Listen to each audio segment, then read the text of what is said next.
Pozdravljeni vrtičkarji, danes smo obiskali Ivo Graša v občini Mirna Peč. Iva, nahajamo se pred jagodami, opazil sem, da testiraš različne sorte jagod, prav slastne so. Nam lahko zaupaš, katere jagode so tvoj favorit? No, lahko seveda.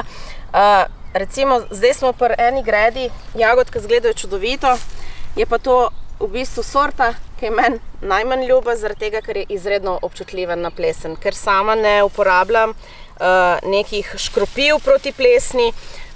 Bom seveda tole gredo žal morala izvrči ven in bom zamenjala z drugimi sortami, ki so bolj odporne, kot recimo, no tole, da boste vedeli, kaj je za ena sorta, je sorta Ostara. Verjetno je bolj primerna za kakšno vzgojo v hidroponiki ali pa v rastlinjakih, kjer je zaščiteno, ker tukaj izredno veliko vlage, tudi potalnica je zelo močna, tako da v bistvu ne priporočam za vzgojo na prostem. Katere sorte pa dobro rodijo pri tebi? No, v bistvu gre za enkratrodne sorte, kot so El Santa pa Albion, mislim, da je tudi ena dobrih, s tem, da te še nimam, sem dobila pa priporočilo, da zamenjam za tole. Pa Mara de Bois, če sem prav izgovorila, tista je pa tudi odlična večkratrodna jagoda. Super, se pravi, jagod bo dovolj. Vidim še eno zanimivost tukaj zraven. Tukaj so šparglji, ja? Šparglji vzgojeni iz semena. Tako. Kako jih vzgojiš? V bistvu vsak špargelj na sebi nosi, lahko je moška ali ženska rastlina. Ženske rastline naredijo take drobčkane rdeče jagode, iz katerih pol čisto enostavno poberemo semena in jih posejemo v lončke, posamično ali pod dva semena. In potem v bistvu prvo leto zraste samo en špargeljček, drugo leto dva in potem se v drugem letu presadijo na prosto. Takrat je treba mičkeno počakati za oberanje, ker seveda, če mi oberemo šparglje, ne bo imela korenina energije za naslednja leta. Tako da je v bistvu 2 leti po sajenju je pravilo, da se pobirajo 2 tedna, 3 leta po sajenju, 3 tedne in tako podaljšujemo sezono. Vidim, da si zelo dejavna na socialnih omrežjih, najbolj na Instagramu. Nam zaupaš, od kje prihajajo vsi tvoji sledilci? V bistvu iz celega sveta. Največ imam seveda teh angleško govorečih, zaradi tega, ker tudi pišem v angleščini. Sem pa s tem začela takrat v koronskem času, ko smo v bistvu bili doma, pa veliko na vrtu. In takrat sem nekako želela ustvariti neko skupnost, ker nam je seveda vsem manjkalo druženje in vrtnarjenje kot tako je bilo ena stvar, ki je v bistvu rešila neko to praznino, no. Se pravi, vrtnarješ tukaj na zelenjavnem vrtu, zelo zanimivo je tudi v rastlinjaku, katerega si ga bomo pogledali. Na vse zadnje pa tudi tvoj urbani vrt je kar zanimiv. S čim se torej še ukvarjaš? Jaz sem začela z vrtnarjenjem 22 let nazaj, tole je zdaj moja 23. sezona, na balkonu. Ker nismo imeli veliko parcelo, živeli smo s starši, tako da oče ni bil pristaš vrtnarjenja. In takrat sem v bistvu želela pridelati nekaj svojega, tudi potem, ko je prvi otrok prišel, seveda je čisto drugo, ko imaš nekaj svojega pridelanega. Tako da smo začeli na balkonu, potem se je pa počasi vrtiček le širil in nastal 35 kvadratov velik vrt z dvignjenimi gredami, ki nas je dobesedno prehranjeval. Ne. Se pravi, imaš več vrtov, če se ne motim? Ta lokacija je v bistvu novejša, imamo zdaj šele 4. sezono in tudi tukaj širimo vrt, ker se je ta lokacija izkazala za zelo dobro, ker je zelo vetrovna. Nimamo toliko problema z boleznimi, razen seveda z jagodami, kar je pa sortna značilnost v tem primeru. Tako da tudi paradižnik zelo lepo uspeva brez kakršnih koli škropiv. Vidim, da v ozadju raste v družbi sivko in ostalimi cvetlicami. Nam lahko zaupaš mogoče še, katera je tvoja najljubša zastirka? No, tukaj gre v bistvu za, na potkah uporabljam navadno slamo balerano, ki dobimo od lokalnih kmetov. Zastirka, ki jo pa pod rastlinami uporabljam, je pa 3-krat drobljena slama, ki se v bistvu uporablja kot nastil za konje. Tako da dobi se v takih balah, mislim, da 200 ali 250 litrskih, ki zadostuje dejansko za kar eno polovico tega velikega vrta. Se pravi, tudi cenovno je ugodno, če se ne motim. Ja, tam nekje 15 €, tako da je zelo, tudi veliko ugodnejša kot miskant. Miskant je tudi zelo kvalitetna zastirka, mogoče celo nekatere dodatne lastnosti ima, kot da odganja polže.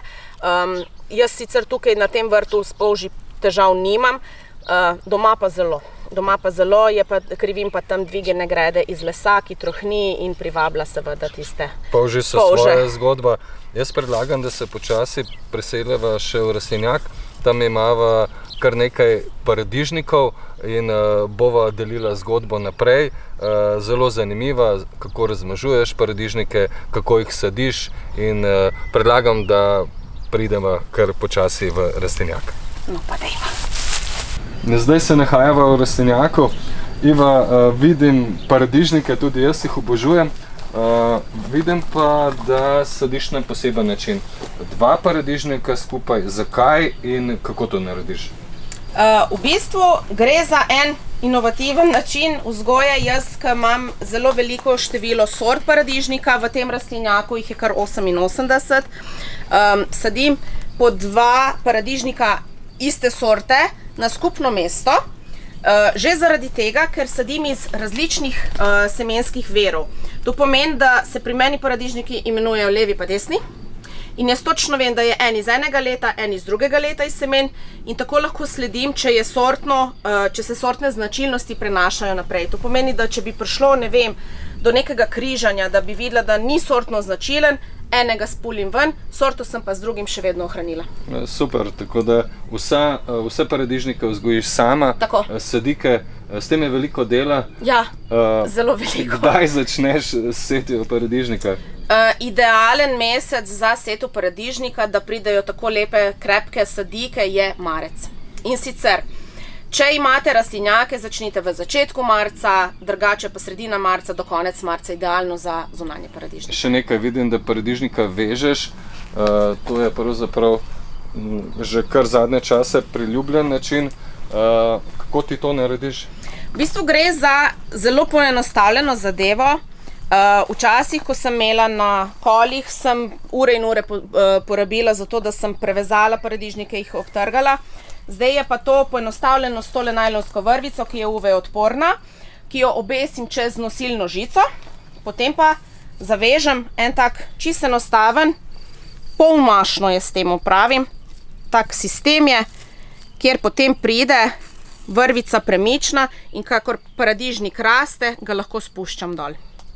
Se pravi, zelo enostavno ovijaš in ga vzdržuješ po konci, tako da enostavno nimaš težav. V bistvu mi vzame tale rastlinjak z 88x2 paradižniki, tam nekje pol ure, da vse obvijem in obtrgam. Ker sproti, ko obvijam, seveda, zdaj za listnikov še ni, ker so zelo mladi paradižniki, ampak sproti potrgam še za listnike in je to zelo hitro narejeno.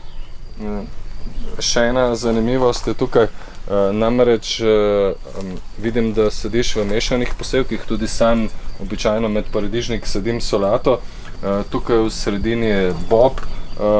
Kakšna setev boba je najbolj uspešna v rastlinjaku? V rastlinjaku je najbolj idealna setev tam nekje novembra meseca, začetek novembra. Seveda lahko tudi spomladi sejemo, vendar je ta bob potem zdaj šele začenja cveteti. Pa tudi veliko raje privablja uši tale spomladanska setev kot tista jesenska. Jesenskega smo pa seveda že pobrali, nekatere celo puščam zdaj za seme. Videl pa sem tudi naravne predatorje na bobu. Mislim, da sva si pogledala uši in opazimo več vrst uši, če se ne motim. Tako, na bobu je največkrat črna uš, so pa noter take rjave uši, debelejše, kar pomeni, da so notri že jajčeca predatorjev, predatorskih osic, zato jaz uši na bobu ne odstranjujem, ampak jih pustim, zato da se imajo predatorji potem tudi s čim hraniti. In tudi kasneje se bo opazilo, recimo tole čez en teden, tukaj ne bo več nobene uške, ker se bojo te predatorji izlegali in pojedali vse uši. Tole je pa ta predatorček, glejte ga. Upam, da se vidi. Kot majhna mravlja. Kot ena majhna leteča mravljica zgleda, ja. Je super. Iva, zelo veliko praktičnih izkušenj lahko naši sledilci najdejo tudi pri tebi na Instagramu. Nam lahko zaupaš, kje te najdejo?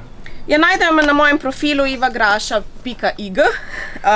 To je kratica mojega imena in priimka, pa istočasno tudi Instagrama, tako da sem nekako tako ime izbrala, da je čisto poenostavljeno, no? Iva, hvala za tvojo predstavitev vrta.